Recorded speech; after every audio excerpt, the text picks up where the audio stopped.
भाई, सबसे पहले बहुत शुक्रगुजार हूँ उस पाक ज़ात की जिसने मुझे इस काबिल बनाया कि मैं एज ए एमडी पैथोलॉजिस्ट और उसके बाद एज अ मोटिवेशनल स्पीकर आपके सामने हूँ। आपके दिलों में मोहब्बत है मेरे लिए, अल्हम्दुलिल्लाह करोड़ों टाइम्स उस चीज़ के लिए। और उसके बाद शुक्रगुजार हूँ अब्दुल अजीज़ सर की, इस सोसाइटी की, कि उन्होंने इतनी ज़बरदस्त तरीके से कोशिश की आप लोगों के अपलिफ्टमेंट के लिए, लड़कियों की तालीम के लिए और आप सब स्टूडेंट्स के लिए, कि आप लोग, हम यहाँ पे जितने भी लोग स्पीचेस करने आए हैं, आप लोगों को थोड़ी बहुत नॉलेज शेयर कर रहे हैं, ज़िंदगी की एक्सपीरियंसेस शेयर कर रहे हैं आपसे, तो आप लोग उनसे कुछ सीखें, ज़िंदगी में आगे बढ़ें। ये जो काम इस सोसाइटी ने किया है ये बगैर गर्ज के है, तो मैं इस चीज़ के लिए आप सबसे कहूँगी कि आप लोग प्लीज़ एक बार ताली हो जाए इन सब के लिए। उसके बाद सर ने बताया कि जिस तरीके से कलेक्टर सर के पास गए सर और उन्होंने 1 मिनट में हामी भर ली, बहुत बड़ी बात है। बिकॉज एज ए डॉक्टर मैं बहुत बिजी होती हूँ, मैं मुंबई से आई हूँ, तो मैं समझ सकती हूँ कि एज अ पॉलिटिशियन सर कितने बिजी होंगे, स्पेशली इन संडेज। बस उसके बाद भी सर आए यहाँ पर, 15 मिनट का कहकर 20 मिनट हमने ले लिया उनका, उसके लिए भी बहुत ज़्यादा शुक्रगुजार हूँ मैं कलेक्टर सर की, कि सर ने आप सबके लिए इतना ज़्यादा वक्त निकाला, और स्पेशली फॉर एजुकेशन। तो एजुकेशन की बात की जाए तो बहुत ज़्यादा इम्पोर्टेंस है उसका, जो यहाँ पर बैठा हुआ हर एक पर्सन आकर आपको बोल रहा है। तो क्या बात है इस एजुकेशन में, तो मैं अपनी लाइफ की स्टोरी आपसे शेयर करना चाहूँगी। यहाँ पे आई थिंक बहुत से लोगों को पता भी होगी, आपने यूट्यूब में देखा होगा, बट मेरी जो स्टोरी है ज़िंदगी की वो शुरू तब हुई जब मैं 11th स्टैंडर्ड में थी। मैं अपने घर से कॉलेज जाती थी लोकल ट्रेन से। मुंबई की लोकल ट्रेन आपको पता होगी किस तरीके से चलती है वो, और ड्यूरिंग पीक आवर्स जब बहुत ज़्यादा रश होता है किस तरीके से लोग उसके अंदर अफरा तफरी का माहौल होता है। मैंने 2008 में अपना एसएससी कंप्लीट किया 92% लेकर। मैंने अपने पूरे एरिया में टॉप किया था उस वक्त, और बचपन से डॉक्टर बनने का ख्वाब था। मेरे जो अब्बू थे वो वेजिटेबल वेंडर थे, उनका एक ठेला था कांदे बटाटे का, और हम 3 बहनें एक भाई हैं। बहुत ही ज़्यादा जो हमारी फाइनेंशियली कंडीशन थी काफ़ी लो थी, घर में एक वक्त के लिए खाने के लिए सोचना पड़ता था, उस वक्त ये माहौल था। लेकिन उस ज़माने में भी मेरे जो पेरेंट्स थे उनको पता था एजुकेशन का क्या वैल्यू है, तो उन्होंने किसी के आगे हाथ नहीं फैलाए, लेकिन स्पेशली गर्ल्स एजुकेशन को बहुत इम्पोर्टेंस दी। हम 3 बहनें हैं, 3 सिस्टर्स, और हम यूपी से ओरिजिनली बिलोंग करते हैं। आपको पता होगा यूपी में लड़कियों की तालीम को आज भी उतना ज़्यादा इम्पोर्टेंस नहीं दिया जाता है। आप लोग लकी हो, महाराष्ट्र या भुसावल से ताल्लुक़ रखते हो, यहाँ पे स्पेशली गर्ल्स एजुकेशन की मैं बात करूँ तो बहुत इम्पोर्टेंस दी जाती है उस चीज़ को, तो आप लोग बहुत लकी हो। बट मेरी फैमिली में ऐसा नहीं था, लेकिन मेरे पेरेंट्स ने अल्हम्दुलिल्लाह से हमें पढ़ाया, हायर एजुकेशन दी, और इस चीज़ को, इस जर्नी में हमारे जो रिलेटिव्स थे वो काफ़ी उन्होंने मुखालिफत की। उन्होंने बोला कि आप लोग लड़कियों को क्यों पढ़ा रहे हो, आप लोग को लड़कियों की कमाई खानी है, हम लोग आपसे रिश्ते तोड़ देंगे, यहाँ तक बातें हुई। लेकिन मेरे पेरेंट्स ने उन सारी चीज़ों को हटाकर सिर्फ इस चीज़ पर फोकस किया कि हमें अपनी लड़कियों को ताज़ा तालीम देनी है, हायर एजुकेशन देना है। बिकॉज यहाँ पे 2 स्टूडेंट्स ने आके तकरीर की, स्पीचेस दी गर्ल्स एजुकेशन पर, तो मैं उसको हाईलाइट नहीं करना चाहूँगी। अल्हम्दुलिल्लाह से यहाँ पे सबको पता है गर्ल्स एजुकेशन का क्या वैल्यू है, क्या इम्पोर्टेंस है। तो मेरे माँ बाप को 15 साल पहले वो पता था, उन्होंने फोकस किया। हमें 10th स्टैंडर्ड में मैंने टॉप किया, फिर ख्वाब था डॉक्टर बनने का, उसके लिए 11th में एडमिशन लिया। मेरा जो कॉलेज था घर से 15-20 किलोमीटर दूर था, जिसके लिए मैं लोकल ट्रेन से ट्रैवल करती थी। बट एक अनफॉर्चुनेट डे था 7 अक्टूबर 2008। आज 2023 है, मैं 2008 की बात कर रही हूँ, जब मैं 16 साल की थी। मैं अपने कॉलेज से एग्ज़ाम देकर घर के लिए निकली, रोज़ की तरह मैंने लोकल ट्रेन में, मैं डब्बे में चढ़ी, ट्रेन 12 डब्बों की थी, मैं पहले डब्बे में चढ़ी, और जब मेरा स्टेशन आने वाला था मैं अपनी सीट से उठकर दरवाजे की तरफ आना चाही, और उसी दरमियान अचानक मैं उस चलती हुई ट्रेन से गिर पड़ी। उस चलती हुई ट्रेन से गिरने के बाद जब मैंने अपनी आंखें खोली तो जिस ट्रेन में मैं सवार थी वो ट्रेन बहुत नज़दीकी से मेरे आंखों के ऊपर से बहुत तेज़ी से जा रही थी। मैंने डर कर अपनी आंखें बंद कर ली कि क्या पता मैं ट्रेन में बैठकर शायद सो गई हूँ, मैंने कोई बुरा ख्वाब देखा है। और मैंने बहुत यकीन के साथ दुआएं पढ़ना शुरू की कि अल्लाह मैं जब दूसरी दफ़ा आंखें खोलूँ तो मैं खुद को ट्रेन के डब्बे में पाऊँ। लेकिन एक आजमाइश थी, एक एग्ज़ाम था अल्लाह की तरफ से मेरे लिए। मैंने जब दोबारा आंखें खोली तो मैं रेलवे की पटरी पर पड़ी हूँ, 2 स्टेशन के बीच में, दूर दूर तक कोई नहीं था आसपास। मैं बुरके में थी, मेरा जो राइट पैर है वो थाई से कट चुका था और राइट पैर से जो हमारी फीमोरल आर्टरी होती है, वो सबसे बड़ी आर्टरी होती है ब्लड की नस, वो सीवियरली कट चुकी थी उस ट्रेन के पहियों में आकर। मैं पहले डब्बे में थी, ट्रेन पूरी 12 डब्बों की ट्रेन मेरे पैरों को कुचलते हुए चली गई, किसी ने ट्रेन की चेन नहीं खींची।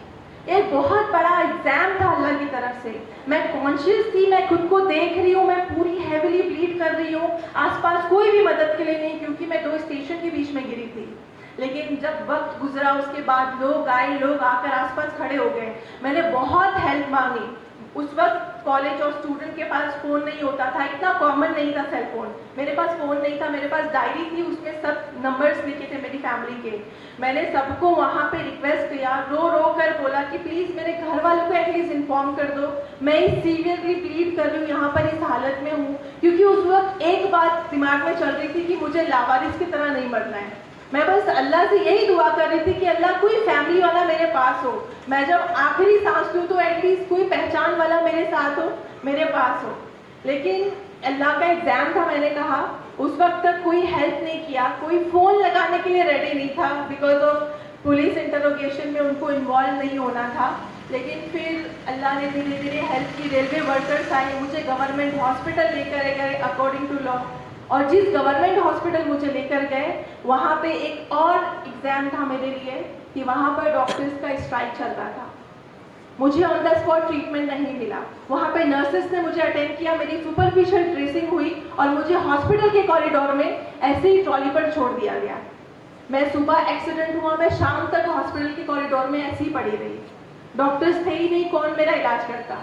लेकिन अल्लाह ने जिंदा रखा था तब तक। मेरी फैमिली आई, मेरी फैमिली को इन्फॉर्मेशन मिली, मुझे प्राइवेट हॉस्पिटल शिफ्ट किए, वहाँ मेरा ट्रीटमेंट हुआ, मल्टीपल सर्जरीज हुई, बहुत सारी सर्जरीज हुई। मेरा हीमोग्लोबिन बहुत लो हो चुका था, तो डॉक्टर्स ने 24 आवर्स का अल्टीमेटम दिया फैमिली को।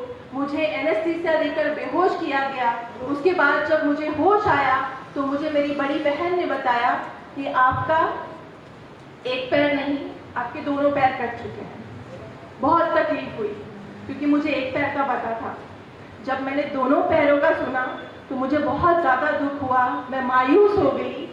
मैं इतनी ज़्यादा मायूस हुई और जब लोग मुझे देखने आते तो वो यही सब कहते। एक 16 साल की बच्ची, मुस्लिम माशरे की बच्ची जिसके माँ बाप के पास पैसे नहीं है, रेंट देने के पैसे नहीं है, उनको जब लोग आते थे देखते मुझे तो वो बोलते कि इसके माँ बाप के पास ऑलरेडी इतनी फाइनेंशियली कंडीशन लो है, इनकी हालत ख़राब है फाइनेंशियली, प्राइवेट हॉस्पिटल में एडमिट है, बिल्स लाखों में जा रहे हैं, कैसे पे करेंगे। 16 साल की लड़की है, मुस्लिम लड़की, इससे कौन शादी करेगा। ये सारी ज़िंदगी बेड पर पड़ी रही। शादी की बात तो बहुत बाद में आती है, पहले तो ये बोझ हो गई है फैमिली पर, क्योंकि मैं खुद से उठ नहीं पाती थी, मैं खुद से करवट नहीं ले पाती थी। मेरी हालत इतनी ज़्यादा बुरी थी, मैं टोटली डिपेंड हो गई थी अम्मी पर, किसी और पर। मुझे बेसिक नीड्स जो होती है हमारी, वॉशरूम के लिए भी मुझे अम्मी पर डिपेंड होना पड़ा। मुझे गोद में उठाकर अम्मी वॉशरूम लेकर जाती थी। यहाँ पे बहुत सारे बच्चे ऐसे जो 15-16 साल के हैं। आप सोचिए, आप इमेजिन कीजिए कि इस हालत में, इस उम्र में 1 मिनट में आपके 2 पैर छिन गए। आप इतने डिपेंड हो गए लोगों पे कि आपको बेसिक नीड्स के लिए भी लोगों की ज़रूरत पड़ रही है, आपके माँ बाप की ज़रूरत पड़ रही है उस उम्र में जिस उम्र में आपको अपने माँ बाप की खिदमत करनी चाहिए। उस उम्र में फिर से मेरी माँ मेरी खिदमत कर रही है, मुझे वॉशरूम लेकर जा रही है, मुझे उठा रही है और मेरे दर्द की वजह से वो 6 महीने सो नहीं पा रही है। आप सोचिए कितना तकलीफ का फेस होगा मेरे लिए। मैं खुद को कितनी ज़्यादा मैं कितना ब्लेम करती खुद को कि अल्लाह ने मुझे जिंदा क्यों रखा। लोग जब आते कि इसको मर जाना चाहिए था, ये जिंदा क्यों है, ये जिंदगी जो जिंदा दी, अल्लाह ने इसको जिंदा रखा है माजूरी वाली जिंदगी में, ये क्यों रखा है इसको? इससे बेहतर था कि ये मर जाती। ये लफ्ज इतनी बार सुना मैंने और मेरे जहन पे चिमट गया वो लफ्ज कि मुझे अल्लाह ने क्यों जिंदा रखा है। लेकिन फिर मेरी मम्मी ने मुझे समझाया, उन्होंने बताया। मैं बहुत शिकवे करती, अल्लाह से कंप्लेन करती कि अल्लाह मुझे क्यों जिंदा रखा, मुझे माजूर नहीं होना है। आई थिंक कि यहाँ पे बैठा हुआ कोई भी शख्स माजूर नहीं होना चाहता होगा, वो लाइफ नहीं जीना चाहता होगा, मैं भी नहीं जीना चाहती थी। लेकिन मेरी अम्मी ने मुझे समझाया कि हम अगर हायर स्पीशीज है, हमारे पास ब्रेन है जो किसी और के पास नहीं है, बट फिर भी हमारे अंदर फ्यूचर देखने की कैपेबिलिटी नहीं है, हम फ्यूचर नहीं देख सकते, तो मेरे पास नहीं है। क्या पता अगर अल्लाह ने तुमसे 2 पैर ले लिए, उसके बदले फ्यूचर में बहुत बड़ा रखा हो, कुछ तो रिवॉर्ड रखा हो। तो अगर अल्लाह ने तुमसे 2 पैर लिए हैं, तुम पे एग्जाम दिया है, तुम पे आजमाइशें प्रॉब्लम्स आई है, तो इसको हंस के पार करो। जो डिसेबिलिटी है इसको हटाओ, जो एबिलिटी है उस पर फोकस करो। ये बात उन्होंने मुझे समझाई और उसको मैंने ग्रैप्स किया और मैंने तय किया, एक खुद से वादा लिया कि ये जो लोग, एक सोसाइटी की सोच है कि डिसेबिलिटी के बाद कोई भी आदमी फैमिली पर बोझ होता है, सोसाइटी पर बोझ होता है, नेशन पे बोझ होता है, वो कुछ कर नहीं पाता। मुझे ये जो सोच है ना वो चेंज करनी है, और वो किस तरीके से करनी है वो मैंने तय कर लिया।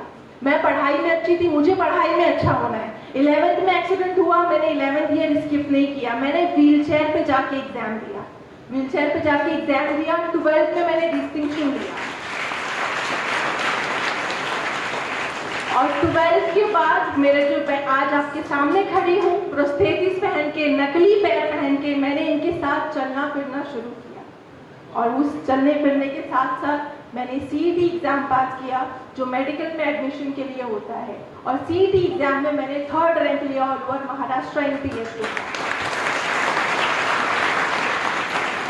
जर्नी आसान नहीं थी मेरे लिए, लोगों को बताना था कि डिसेबिलिटी के बाद, गरीब होने के बाद, लड़की होने के बाद मैं लोगों पे बोझ नहीं हूँ, मैं फैमिली पे और सोसाइटी पर बोझ नहीं हूँ, मैं कुछ कर सकती हूँ, ताकि मेरे बाद जो लोग आए ना, मेरे बाद किसी का एक्सीडेंट हो तो वो कुछ सीखे, वो मायूसी की दलदल में नहीं जाए, वो सुसाइड अटेम्प्ट नहीं करे। मुझे वो सोच चेंज करनी थी। मैंने CET पास किया, बट अनफॉर्चुनेटली जब मेडिकल काउंसिल में मैं एडमिशन के लिए गई तो वहाँ मुझे जाकर पता चला कि एक मेडिकल लॉ है जिसके बेसिस पर मेरी डिसेबिलिटी को जज किया गया। मैं पहले 2 बैसाखी लेके चलती थी, मेरे पास 2 पैर नहीं है, मैं नकली पैरों पर चलती हूँ, तो मुझे 96% डिसेबल बोला और उस बेसिस पे मुझे इनकार कर दिया कि आप डॉक्टर नहीं बन सकते, आप पेशेंट नहीं देख सकते, आप मेडिकल की डिग्री अचीव नहीं कर सकते क्योंकि आप 96।